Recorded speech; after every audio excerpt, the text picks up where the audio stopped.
জয়গুরু সবাইকে। আরেকটা ঘোষণা যে আমাদের ইউটিউব লাইভ সঙ্গে সঙ্গে হয়, ইষ্টপ্রসঙ্গে শুরুর সঙ্গে সঙ্গে যারা হয়তো জয়েন করতে পারে না তারা ইউটিউব লাইভে যুক্ত হবেন। জয়গুরু সবাইকে।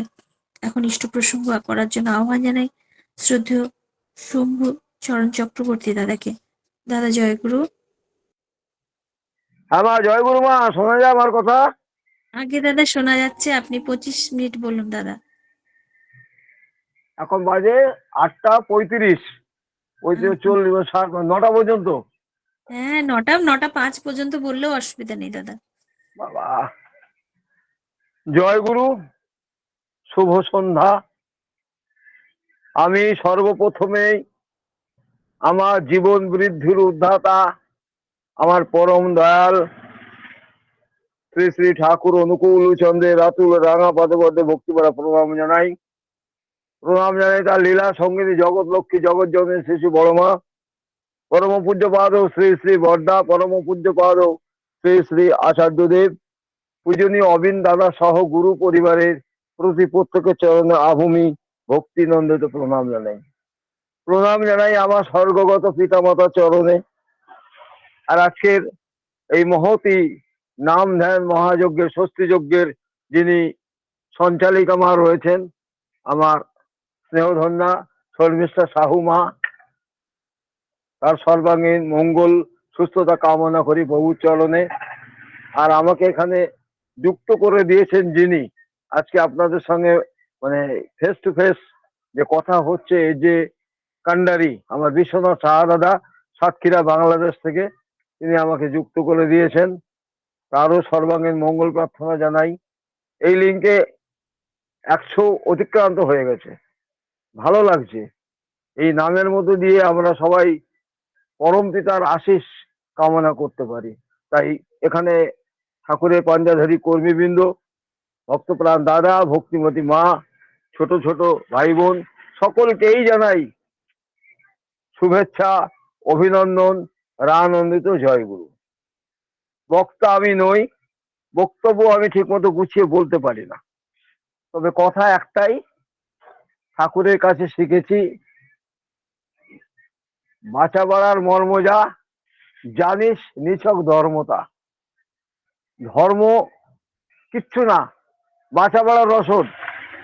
তাই ঠাকুর বলছেন, বাঁচতে নরের যা যা লাগে তাই নিয়ে তো ধর্ম জাগে। ধর্মে সবাই বাঁচে বাড়ে, সম্প্রদায়টা ধর্ম না রে। আমরা সম্প্রদায়গত বিভেদ ভুলে যদি এক আদেশে চলতে পারি, তাহলে আমাদের রোখে কে? আমরা আর্য পুত্র, আর্য রক্ত আমাদের দেহে প্রবাহিত হচ্ছে। আমরা সেই মুনি ঋষিদের থেকে উৎপত্তি হয়েছি।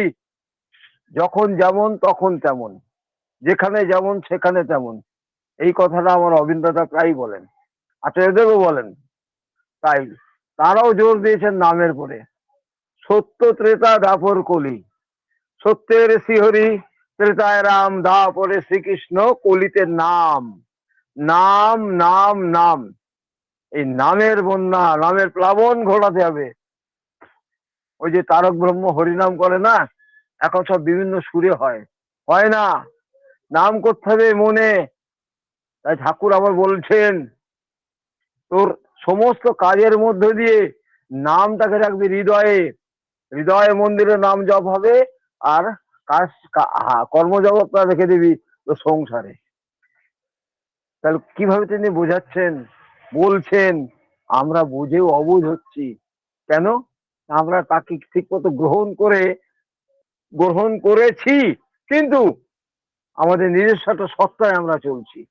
সত্তা সচ্চির আনন্দময়, সত্তা সচ্চির আনন্দময়। এই সত্তাকে জাগ্রত করতে গেলে কি কি করণীয়, তার বিধান অনুশাসনবাদের মধ্য দিয়ে ঠাকুর আমাদের চলতে বলেছেন। সেই অনুশাসনবাদের মধ্যেই প্রথমেই পড়ে যে নামময় জগৎ যেটাকে বলা হয়, কেমন ভাবে নাম করতে হবে। একটা ধরুন তেলের তেলের টিন থেকে আর একটা টিনে তেলটাকে ঢালা হবে। ঢালার সময় যেটা অনবরত শব্দ হয়, বক বক বক বক শব্দ হয়, ঠিক আমাদের এই সোনার যে নাম, স্বর্ণাক্ষরে যে নামটি 4টে রয়েছে, সেই নামটা তদ্রূপ জপ হবে। মানে সেকেন্ডে 4 বার আচরণের আমাদের না সেকেন্ডে দুবার হোক সেই নামটা জপ করে যেতে হবে। মানে একেবারে অনর্গল অনর্গল। আর পরম দয়াল বলছেন, পরম দয়ালের আশীর্বাদ পুষ্ট আচার্যদেব বলছেন যে যারা 48 ঘন্টা কন্টিনিউ নাম করতে পারে তারা 25 কিলোমিটার ব্যাসার্ধের মধ্যে তারা সবকিছু দেখতে পান। 25 কিলোমিটার ব্যাসার্ধ। তা দেখুন নামের কি গুণ। তাই আমার ঠাকুর পাবনা জেলায় যত সব মৃতপ্রায় রোগী এবং মরা মানুষকে নিয়ে এসেছিলেন সেই নামময় হসপিটালে ভর্তি করার জন্য, এবং তাদের জীবন দান করে তার বাড়ি পাঠিয়েছেন। ঠাকুরের নামের গুণ এমন। মরা মানুষ জ্যান্ত হয়েছে এই নামের মাধ্যমে। তার উদাহরণ আমার পরম পূজ্যপাদ ও শ্রী শ্রী বোদ্দার একটা কাহিনী না বললে অতুক্তি থেকে যায়। এটা আপনারা হয়তো বলবেন নামময় অনুষ্ঠানে সৎসঙ্গ না করা ভালো, ইষ্ট প্রসঙ্গ না করাই ভালো, তবু না বললে অতুক্তি থেকে যাবে। বর্দার এই কাহিনীটা আমি একটু বলি, আপনারা সবাই জানেন হয়তো। বর্দা তখন স্কুলে যাচ্ছেন, হিমায়তপুর থেকে বেশ খানিকটা দূরে স্কুল। সঙ্গে একজন পাড়ার ছেলেও রয়েছে, বন্ধু, ছোটবেলায় আমাদের যেমন থাকে এরকম। শ্রী বর্দারও তাই। বর্দা বই বগল লাগা করে নিয়ে যাচ্ছেন, স্কুলের পথে হাঁটছেন। হঠাৎ দেখা গেল মুসলমান পাড়ার দিকে কান্নার আওয়াজ। মুসলমান পাড়ার দিকে কান্নার আওয়াজ। বর্দা থমকে গেলেন, কি হয়েছে রে? ও বলছে হয়তো কেউ মারা গেছে। ও চল তো দেখে আসি একটু। বলছে না, আমার যেতে হবে না, চল না দেখে আসি। দেখা গেল সেই মুসলমান বাড়ি থেকে যে মারা গেছে তাকে দাহ মানে এই কবর দেওয়ার জন্য নিয়ে যাওয়া হচ্ছে তাজিয়া করে। এখন আমার বর্দা পরম পূজ্যপাদ শ্রী শ্রী বর্দা বলছেন, তোমরা একটু নামাও না, আমি ওকে দেখি। তোমরা একটু নামাও না, আমি ওকে দেখি। তোমরা নামাও না, আমি একটু দেখি। অনেকে বয়স্ক মানুষ আছেন, বলছে আরে ঠাকুরের সওয়াল আছে, নামা দেহি। মানে পাবনার যে ভাষা, সেই ভাষা বলছে নামা দেহি। সেই নামানো হয়েছে। শ্রী শ্রী বর্দা বলছেন মুখের কাপড়টা খোলো তো। কেউ একজন খুলে দিলেন। কপালে হাত রাখলেন শ্রী শ্রী বর্দা। বেশ কিছুক্ষণ হাত রাখার পরে বলছে, গরম দুধ বা গরম জল হবে একটু? কোনো এক মা দৌড়ে গিয়ে তাড়াতাড়ি করে জল নিয়ে আসলেন। আমার শ্রী শ্রী বর্দা সেই জল তার মুখে এক ফোঁটা এক ফোঁটা করে দিতে লাগলেন, দুধ এক ফোঁটা এক ফোঁটা করে দিতে লাগলেন।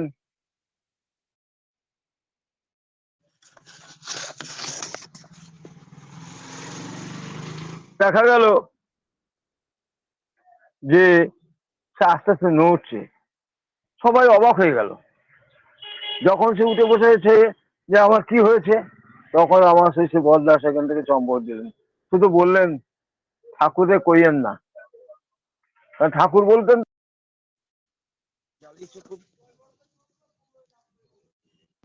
আমি দাদা মোবাইল কেটে দিয়েছি, হয়তো আসে দেখছি। ওদের শুরু হবে 9টা থেকে, নাম নাম নামি অভেদ। সেখানে আমার বাণী পাঠ আছে, স্বাস্থ্য সদাচার, সে দেরি আছে। ওরা শুধু বললেন ঠাকুরে কইয়েন না। আমার বর্দা ছোট থেকে এই ঠাকুরকে বাবা বলতেন না, ঠাকুর বলেই ডাকতেন। তা সেই কথা আস্তে আস্তে আস্তে ঠাকুরের কানে গেছে। কোনো এক মুসলমান ভদ্রলোক এসে ঠাকুরকে বলছেন, জানেন ঠাকুর কর্তা আপনার বড় ভোলা কি করছে? বলে সব জানি, আমি সব জানি। ঠাকুর জানতেন যে ওর দ্বারা এই লীলাটা হবে। এমনি করেই আমাদের সৎসঙ্গ জগতে যারা ঠাকুরের সান্নিধ্য পেয়েছেন, ঠাকুর যাদের সঙ্গে মিশেছেন, প্রত্যেকেই অমৃত লাভ করেছে। তারা সবাই অমরত্ব প্রাপ্তি হয়েছে। যেমন গতকাল আমি একটা বাংলাদেশের লিঙ্কে বলছিলাম যে আজকের অনন্ত মহারাজ দ্বারা, মহারাজ ঠাকুরকে বলতেন অনন্ত রায়, তা ঠাকুর তাকে মহারাজ বলে ডাকতেন। এবং কিশোরী মোহন দাদাকে ডাক্তার বলে ডাকতেন। আসলে কিশোরী মোহন দাস দাদা তিনি ঠাকুরের ছেলে 8 বছরের বড়। অত্যন্ত অন্য ধরনের মানুষ ছিলেন। ঠাকুরের চরণ আশ্রয় নিয়ে অনেক কষ্ট করে ঠাকুরকে পেয়েছেন। এই আমরাও কিন্তু ঠাকুরের চরণ প্রাপ্তির জন্য এই দীক্ষা ব্রতেও গ্রহণ করেছি। হয়তো প্রথম অবস্থায় আমরা বুঝতে পারিনি। যত ডুবছি তত বেমালুম হচ্ছি, যত সঙ্গ করছি তত যেন আমার ভিতরে প্রবণতা জাগছে আরো আরো আরো কিছু সংগ্রহ করবার জন্য। সেইটা হচ্ছে আমার পরম দয়ালের নাম, যে নামে আমরা সবকিছু করে যেতে পারি। নাম নামই অভেদ। তাই আমার নিত্যানন্দ মহাপ্রভু নবদ্বীপে দাঁড়িয়ে যখন দুহাত তুলে হরিনামের বন্যা বহাচ্ছেন, তখন ভাবনা কাজী তার সাকরেত জগাই মারাইকে পাঠালেন, নাম বন্ধ করতে বলো। নাম বন্ধ করছে না বলে কলসি ছুঁড়ে মারলো, লাগলো নিতাইয়ের কপালে। নিতাই রেগে গেছে। আমার মহাপ্রভু তাকে শান্ত করলেন, বললেন না। তখন ওই জগাই মাথাইকে বলছেন, আমি যা বলি তুমি তা বলো না, আমি যা বলি তুমি তা বলো না। বলে বলুন। বলে হরে কৃষ্ণ, হরে কৃষ্ণ। এইভাবে কয়েকবার হরে কৃষ্ণ বলতে বলতে বলতে বলতে জগাই মাথায় হরে কৃষ্ণ নামে পাগল হয়ে গেল। আর তখন আমার মহাপ্রভু তাদেরকে কোলে জড়িয়ে ধরলেন। এই হচ্ছে ঈশ্বর লীলা, এই হচ্ছে ঈশ্বর লীলা। তাদেরকে মানুষ করে তুললেন। হরিনামে বন্যা বয়ে গেল নবদ্বীপ ব্যাপী। নিতাইকে তখন বলছেন আমার প্রভু, নিতাই, এ নামে হবে না, এই নামে হবে না, আর এক নাম আছে, সেই নাম নিয়ে যাবে, এই নাম নিয়ে যাবে সেই নামের কাছে। এই নামে হবে না, আর একটা নাম আছে। তারপরে তো রামকৃষ্ণ পরমহংসদেব আসলেন। তিনিও বলে গেলেন, সারদা তুমি চির সধবা, তুমি কখনো শাখাটা ভেঙো না। আমি যাবো আর আসবো। ভারতবর্ষের উত্তর পূর্ব করে ব্রাহ্মণ পরিবারে জন্ম নিলেন আমার ঠাকুর। এলেন, ছোট থেকে লীলা শুরু করে দিলেন। মামার বাড়ির কাহিনী আর বলবো না, বিষের বড়ি খাওয়ার কাহিনী বলবো না, শুধু বলবো তার দেওয়া বিধি বিধান। আমি যদি নিজে পরিতৃপ্ত হতে পারি, আমার জীবনটা সার্থক হবে তখনই যখন প্রভু আমাকে কৃপা করে এই নামটা প্রাপ্তি করেছেন। সদ্গুরুর নাম সবাই পাবে না, সদ্গুরুর নাম সবাই পায় না। সদ্গুরুকে যারা ধরেছেন একমাত্র তারাই উপলব্ধি করতে পারছেন সদ্গুরুকে। গুরু বহু আছে, গুরু ভক্তি নিদর্শন রেখে গেছে একলব্য, গুরু ভক্তি নিদর্শন রেখে গেছে আরুনি। গুরু বাক্য পালন করে সারা রাত সারা দিন ওই মাঠের জল আটকানোর জন্য আরুনি শুয়ে আছে। আর দ্রোণাচার্য বলছেন না, ও ব্যাট পুত্র একলব্যকে আমি অস্ত্র শেখাবো না, অস্ত্রবিদ্যা শেখাবো না, আমার তৃতীয় পাণ্ডব অর্জুন রয়েছে, এরা ক্ষত্রিয়, এদেরকে শেখাবো। একলব্য কি করলেন, তিনি বনের মধ্যে গিয়ে মাটি দিয়ে দ্রোণাচার্যের একটা মূর্তি তৈরি করলেন। আর দ্রোণাচার্যকে মনে মনে গুরু রূপে সেখানে অস্ত্রবিদ্যা শুরু করলেন। যখন জানা গেল যে একলব্য প্রচন্ড বলশালী হয়ে উঠেছে, তখন দ্রোণাচার্য সে তার কাছে গুরু দক্ষিণা চাইছেন। কি নিলেন? দক্ষিণ হস্তের বৃদ্ধাঙ্গুষ্ঠ, যাতে সে তীর না মারতে পারে। তাতে কি একলব্য দমেছিল? গুরু ভক্তির পরাকাষ্ঠায় তিনি তলোয়ার দিয়ে ডানাতে বুড়ো আঙুলটা গুরু পদে উৎসর্গ করে দিলেন। গুরু ভক্তির নিদর্শন। আমরা গুরুর জন্য কি করি? আমরা গুরুর জন্য কি করি? তিনি তো বললেন, তোর যা যা সামর্থ্য, একটা আহার্য পরিমাণ বস্তু আমাকে দিবি প্রতিদিন ভোরবেলায়, সমস্ত কাজের আগে, সূর্যোদয়ের আগে। কেন দিবি জানিস? আমার তো পেট আছে, আমার তো খিদে লাগে, তোরা আমাকে দিবি না, আমি যাবো কোথায়? তাই ঠাকুর ডান হাতটা বাড়িয়ে রয়েছেন, দে আমায় দে, তোরা আমাকে মানুষ ভিক্ষা দে। ঠাকুর বলছেন, মানুষ আপন টাকা পর, যত পারিস মানুষ ধর। ঠাকুর মানুষ ধরার কথা বলেছেন। আজকে অবিন্দাদা বলছেন, প্রত্যেকের বাড়িতে যান, জনসংযোগ গড়ে তুলুন, মানুষের সুখে দুঃখে আপদে বিপদে তাদের সহযোগিতার হাত বাড়িয়ে দিন। আর আমরা কি করছি? সে ঠাকুরের বাণীটাকে ভুলে যাচ্ছি। আমরা বলছি টাকা আপন মানুষ পর, যত পারিস টাকা ধর, টাকার পিছনে দৌড়চ্ছি। আমার পরম দয়াল বলবেন, টাকা তোমার পিছনে দৌড়বে, তুমি মানুষের সঙ্গ করো, মানুষকে ভালোবাসো, মানুষের সঙ্গে সহযোগিতার হাত বাড়িয়ে দাও। এত সুন্দর কথা কোন মহাপুরুষ বলেছেন? পরম পিতার এই যে অমীয় ধারা, আমরা নামের মধ্যে দিয়ে নিজেদেরকে কি করছি? নিজেদেরকে চারিয়ে নিচ্ছি। কিভাবে? না, আমরা যদি প্রতিনিয়ত নাম নাম নাম, সেই জপ নাম ভজ নাম, সব নামের মধ্যে দিয়ে যদি আমরা চলতে পারি, কি হয় তাতে? আমাদের ভিতরে স্পন্দন হয়, স্পার্কিং হয়, রক্ত সঞ্চালন বৃদ্ধি হয়। তাতে কি হয়? রোগগুলো দূরীভূত হয়। আর আমার তখন এই কামনা বাসনা লিপ্সা সবকিছু আস্তে আস্তে সীমিত হয়ে পড়ে, নিস্তেজ হয়ে পড়ে। আর তার মধ্যে দিয়ে আমরা কি পাই? আমরা গ্রহণ ক্ষমতা বৃদ্ধি করতে পারি, আমার জীবনী শক্তি বৃদ্ধি পায়।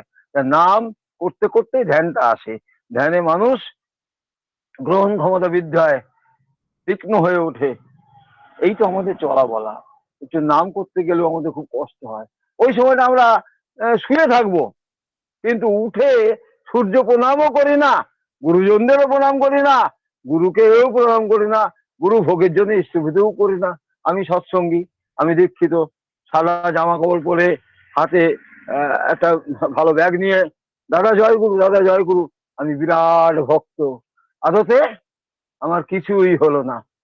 পরমপিতার কাজ প্রত্যক্ষ ভাবে জড়িয়ে না থাকতে পারলে পরমপিতা সে কাজকে আমল নেন না। আচ্ছা, দেখবে সামনে কত মানুষ, যারা আপনারা প্রতিনিয়ত যাচ্ছেন দেখছেন তো, মানুষে মানুষে ছয়লাভ হয়ে গেছে। তবুও বলবো আমরা অল্প, আমরা সৎসঙ্গের অল্প। সারা ভারতবর্ষে যেখানে 140 কোটি মানুষের বাস, সেখানে বিভিন্ন শ্রেণীর মানুষ আছে। আর আমার ঠাকুরের কাছে তো কোনো জাতপাত নেই। তিনি বলছেন, বুদ্ধ হিসাবে বিভেদ করিস, শ্রী চৈতন্য রসুল কৃষ্ণে জীব উদ্ধারে আবির্ভূত হন, একই এরা তাও জানিস নে। ঠাকুর হিন্দু বোঝে না, মুসলিম বোঝে না, বৌদ্ধ বোঝে না, খ্রিস্টান বোঝে না, সে জানে, সে শুধু চেনে মানুষ, মানুষ, মানুষ। মানুষ বেঁচে থাকবে, মানুষ বেড়ে উঠবে, ধ্যানের মধ্যে দিয়ে, নামের মধ্য দিয়ে সে আরো থেকে আরো তর হয়ে উঠবে। তা দুর্গানাথ সান্যাল দাদা নাম করতেন, খুব খুব নাম করতেন। এখন নাম করতে করতে একদিন বলছেন তার 3টে ছেলে একটু দুষ্টুমি করছে। এখন দুর্গানাথ সান্যাল দাদা নামের মধ্যে দিয়ে নাম করেই যাচ্ছেন, ঠাকুরকে নাম করেই যাচ্ছেন, করতে করতে ছেলেগুলো দুষ্টুমি করে বলছে, এই থাম, তারা মরতে পারিস না, কথাটা বলেছেন। এখন পরের দিন থেকে তাদের শরীর খারাপ আরম্ভ হয়ে গেছে, শরীর খারাপ আরম্ভ হয়ে গেছে। তো সেই শরীর খারাপ, এবার পরের দিন ঠাকুর বাড়িতে চলে গেছেন দুর্গানাথ সান্যাল দাদা। ঠাকুরকে নিবেদন করে বলছেন যে ছেলেদের শরীর খারাপ, শীঘ্র ওষুধ দিন। বলছে, দুর্গাদা আপনি কি করেছেন? আপনি যখন নামের মধ্যে বিলীন হয়ে রয়েছেন তখন আপনার বাক শুদ্ধ হয়েছে, আপনি ওই কথা কেন বললেন তোরা মরতে পারিস না? দুর্গাদাস সান্যাল দাদা হাউ হাউ করে কাঁদছেন, ঠাকুরের চরণ ধরে আছেন। ঠাকুর, আমি কিছু করতে পারবো না, পরম পিতাকে সঁপে দিয়েছিস তুই। অনেক কষ্ট করে ওষুধ দিলেন। তারপর বলছে, দুর্গাদা শুনে যান, আপনার সবচেয়ে ছোট ছেলেটার বয়স কম, আরো যত্ন কম পেয়েছে, কিন্তু আপনাকে একটাকে দিতেই হবে। 3টে না দিয়ে অন্তত 2টো থাক আপনার কাছে, একটা পরম পিতাকে দিয়ে দিন। দুর্গাদাস সান্যাল কাঁদতে কাঁদতে বাড়ি গেলেন। সবাই দেখছে যে 2টো ছেলে আস্তে আস্তে সুস্থ হয়ে উঠছে, আর ছোটটা আরো নিস্তেজ হয়ে পড়ছে। ঠাকুরের কাছে আবার ছুটলেন দুর্গানাথ সান্যাল দাদা, ঠাকুর আমি কি করব, ঠাকুর আমি কি করব, আমার মুখ দিয়ে যে বেরিয়ে গেছে, তোরা মরতে পারিস না, এই কথাটা বলো, আর আমার ভুল হয়েছে ঠাকুর। বলছে, কিচ্ছু করার নেই ঠাকুর, আপনি একবার পদধূলি দেন আমার বাড়িতে, আমি যদি যাই এক্ষুনি ও মারা যাবে, তার চেয়ে বরং আগামীকাল বেলা 11টার সময় ও মারা যাবে। যথারীতি ঠাকুর গেলেন না, পরের দিন 11টার সময় দুর্গানাথ সান্যাল দাদা ছোট ছেলেটা মারা গেল। তাই ঠাকুর বলছেন, নিজের মৃত্যু যদি অপছন্দ হয় কাউকে মর বলো না। কত সুন্দর কথা তিনি বললেন, যে পরের মঙ্গল কামনায় নিজ মঙ্গলের প্রসূতি, আমার কোনো মঙ্গল দরকার নেই ঠাকুর, আমি ভালো আছি, আমি ভালো আছি, আমি ভালো আছি। অমুকের মঙ্গল হোক, অমুকের শরীর খারাপ, সে সুস্থ হোক, পরম পিতার কাছে এই হচ্ছে আমাদের প্রার্থনা। আমার নিজের জন্য কিচ্ছু চাওয়ার নেই। আর তার দেওয়া যে বিধি এবং বিধান, যেটাকে আমরা বলি অনুশাসনবাদ, এই অনুশাসনবাদটাকে আমাদের পর্যবেসিত করতে হবে কার্যে। আমার ওই পঞ্চানন সরকার দাদার কথা একটু মনে পড়ে গেল। তিনি কর্মযোগ, জ্ঞান যোগ, বিভূতি যোগ, অনেক যোগের কথা বললেন। ঠাকুরকে গীতার সমস্ত অধ্যায়গুলো বলছেন। ঠাকুর বলছেন, পঞ্চানন দা সব যোগ ভালো, নিজে যদি সদ্গুরুর যোগটা না করতে পারলাম, সব যোগই তো বৃথা হয়ে গেল। সদ্গুরু শরণাপন্ন হও, সৎনাম মনন করো, সৎসঙ্গের আশ্রয় গ্রহণ করো, তোমার উন্নয়নের জন্য তুমি আর ভেবো না। ঠাকুর লিখলেন এক রাত্রে। তা আমরা ভেবে ভেবে অকুল পাথারে পড়ছি, কি হবে কি হবে, কিচ্ছু হবে না, যেমন আছি তেমন থাকবো, শুধু বিশ্বাস, নির্ভরতা আর আত্মত্যাগ, এই 3টে জিনিস আমাকে তার জন্য বিলীন করে দিতে হবে, বিলিয়ে দিতে হবে, ঠাকুরের চরণে বিলিয়ে দিতে হবে। কারণ ঠাকুর চেয়েছেন মানুষ আমার একমাত্র কাজ হবে তার দেওয়া বিধিবিধান গুলো মানার মধ্য দিয়ে ঠাকুরের চরণাশ্রিত করা। তাই যোগযুক্ত হয়ে থাকতে হবে। যোগযুক্ত না হলে আমি কোনো দিনই নামের মধ্যে আসতে পারবো না। নাম একদিন আসে না। শ্রী শ্রী বর্দা বলছেন নাম করবেন কামনা বাসনা পরিত্যাগ করে। যখনই সময় পাবেন ঠাকুরের সামনে বসে নাম করবেন। সে 2 মিনিট হোক, 5 মিনিট হোক, 10 মিনিট হোক, দেখবেন আস্তে আস্তে আস্তে আস্তে আস্তে আস্তে আপনার সময়টা বেড়ে যাচ্ছে, আপনি নামের প্রতি একটা আসক্ত হয়ে যাচ্ছেন। এই আসক্তটা হচ্ছে ভালোবাসা। তাকে ভালোবাসা। অনেকে দেখেন না, সন্ধ্যে হলে বাড়িতে বেরিয়ে যায়। কোথায় যায়? ওই মদের থেকে, ওই গাঁজার থেকে। আমরাও সেই রকম বেরিয়ে যাই, আমাদেরও নেশা আছে, সৎসঙ্গের নেশা। কোথাও সৎসঙ্গ হচ্ছে খবর পেলে দৌড়ে ছুটে যাই, কোথাও কিছু হলে আমরা আগে যাই সৎসঙ্গের ব্যাপারে। এটা একটা নেশা। এই নেশায় পাগল হতে হবে, পাগল না হলে কিছু হওয়া যাবে না। এই পাগলের পাগলামি আমরা অনেক দেখেছি, কিন্তু সৎসঙ্গ জগতের পাগল আমরা যদি না হতে পারি ঠাকুর সন্তুষ্ট হন কি করে? তিনি তো বললেন নাম করো আর ধ্যান করো, আচার্যকে করে সার, আচরণের বোধ চয়নে জ্ঞানের সাগর হনা পার। তা আমাদের জ্ঞানের সাগর পার হতে গেলে আচার্য নির্দেশ পালন করতে হবে। আচার্য পরম্পরায় তিনি রেখে গেলেন। তাই কেষ্টদাকে বলছিলেন 10,000 বছর আমি থাকবো কেষ্টদা, আমি আর যাবো না। 10,000 বছর বলেননি, বলছেন আমি এবার যাবো না কেষ্টদা, এবার আমি থাকবো। কেষ্টদা বলছেন ঠাকুর বলতেন কি? হ্যাঁ, তাই তিনি সৃষ্টি করে গেলেন, আমিও যা আমার বড় খোকাও তাই। সেইভাবে আজকের আচার্যদেব পর্যন্ত রয়েছেন। তার উপরে আমার অবিন দাদা তৈরি হয়ে যাচ্ছেন। আজকে 25 বছর বয়স আমার অবিন দাদা। তিনি বলেছিলেন বিশ্বের প্রতিটি কোনায় কোনায় আমি পৌঁছে যাব, পৃথিবীর ভিতটা খান্তিতে নামিয়ে নাড়িয়ে দেবো। দিয়ে দিতে পেরেছেন, সক্ষম হয়েছেন। এই 25 বছর বয়সের মধ্যে তিনি একজন দক্ষ সংগঠক হিসেবে তৈরি হয়েছেন এবং সৎসঙ্গের পরিধি বহু দূর পর্যন্ত গেছে। আজকের যারা স্কুল কলেজে বেরিয়েছে, চাকরির জন্য রাস্তায় রাস্তায় ঘুরছে, সমস্ত মানুষ অবিন দাদার পাশে রয়েছে। তারা শুধু বলছে আমরা সেবক হতে চাই, সেবক হতে চাই, চাকরি বাকরি আমার দরকার নেই। কিন্তু সৎসঙ্গের সঙ্গে যুক্ত অনেকেই ভালো ভালো চাকরি করেন। এসব তারই দয়া, তারই লীলা। অপার করুণাময় ঈশ্বর পরম দয়াল আমার এসেছেন। তিনি যে আজ এসেছেন তা নয়, তিনি আগেও এসেছেন, আগেও এসেছেন। সেটা বলতে গেলে অনেক সময় লেগে যাবে, কিন্তু তবু তিনি এসেছেন।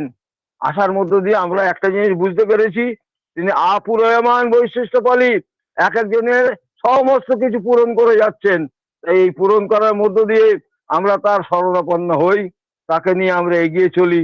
কারণ আমরা যদি না চলতে পারি আমাদের চলাটা বৃথা হয়ে যায়।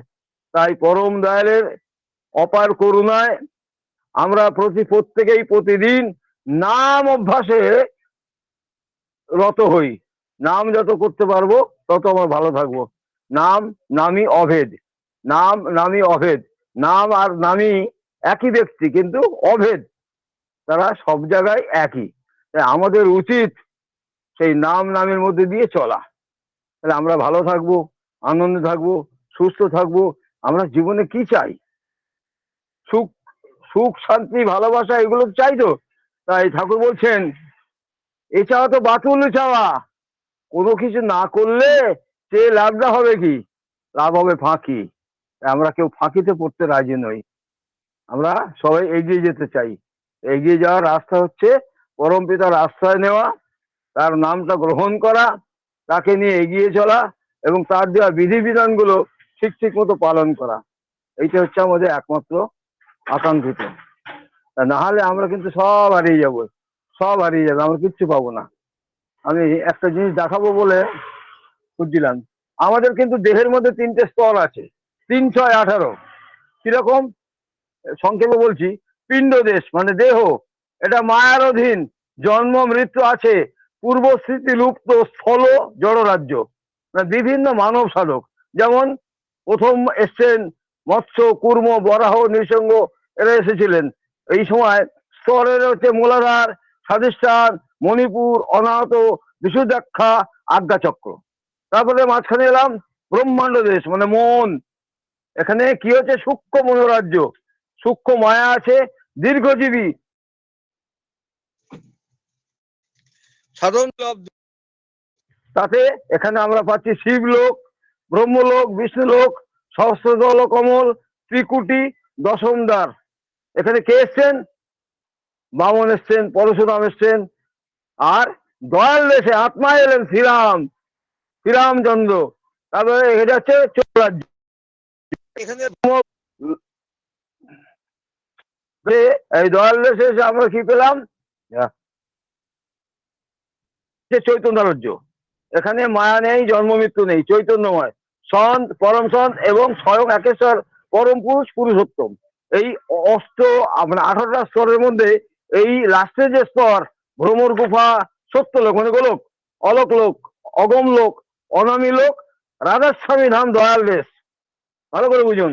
লৌহ লৌহ সোহম পুরুষ, সত্য পুরুষ, সন্ত শ্রীকৃষ্ণ, শ্রীবুদ্ধ, এরা অলক পুরুষ প্রভু যিশু, অগম পুরুষ পরম সন্ত মহাপ্রভু, অনামী পুরুষ শ্রীরামকৃষ্ণ, আর স্বয়ং কোল মালিক আবির্ভূত হয়েছেন শ্রী শ্রী ঠাকুর অনুকূল চন্দ্র।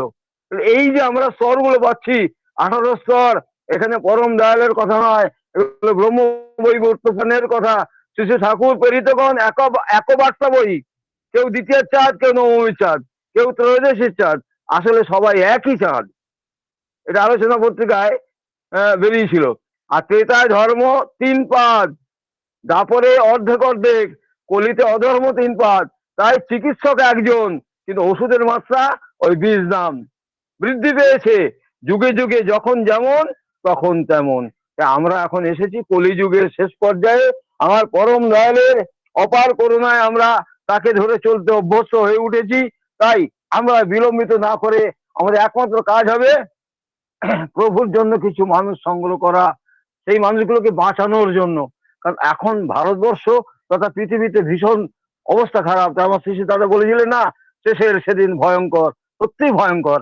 আমাদের হবে তৃণ, হবে আমাদের শয্যা, রুধির হবে আমাদের পানীয়, আকাশ, খোলা আকাশ হবে আমাদের ছাদ। সেইটা আমরা চাই না। আমরা পরম দয়ালের আশ্রয়, পরম নিশ্চিন্তে তার চরণ আশ্রিত হয়ে চলতে পারি। তাই প্রশ্ন আমার অস্ত যাউক, রহুক যুক্তি সরে, তোমার ব্রত করব পালন, মরণ স্তব্ধ করে। মৃত্যুকে অবলুপ্ত করে দিতে হবে। আমরা মরবো না, আমরা জয় করবই। আমাদের ভিতরে কাপুরুষতাকে বিলুপ্ত করতে হবে। সকলের প্রতি শ্রদ্ধা ভালোবাসা জানিয়ে আজকের মতো আমি এখানে থামছি। কোথাও ভুলভ্রান্তি হলে আমার, যদি কিছু থেকে থাকে প্রভুর কথা, প্রভু স্বয়ং আপনাদেরকে সহায়তা দেবেন। ভালো রাখবেন সবাই। জয় গুরু। জয় গুরু দাদা, জয় গুরু। খুব সুন্দর করে আলোচনা আমরা শুনলাম যে ধর্ম মানে বাঁচা এবং বাড়া।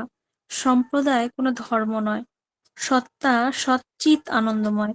সত্তাকে আনন্দময় রাখার জন্য নাম করতে হবে। নাম করলে স্মরণশক্তি বাড়ে, রোগ শোক দূর হয়। আর নাম করলে মৃতপ্রায় ব্যক্তিও সুস্থ হয়ে ওঠে। তা শ্রী বরদার জীবনের ঘটনা বলে আমাদের সমৃদ্ধ করলেন। তিনি যুগে যুগে এসেছেন ব্রহ্মমূর্তি, তিনি আসেন ইষ্টভীতি গ্রহণের জন্য। নাম করলে প্রবৃত্তি নিয়ন্ত্রিত হয়, আর অপরের মঙ্গল কামনায় নিজ মঙ্গলের প্রসূতি। তার অনুশাসন মেনে চলতে হবে। সদ্গুরু ধরে তার নাম মনন করলে এবং সৎসঙ্গের আশ্রয় গ্রহণ করলে আমাদের উন্নতির জন্য আমাদের চিন্তা ভাবনা করতে হবে না। তিনি আচার্য পরম্পরা রেখে গেছেন, নাম এবং নামই অভেদ।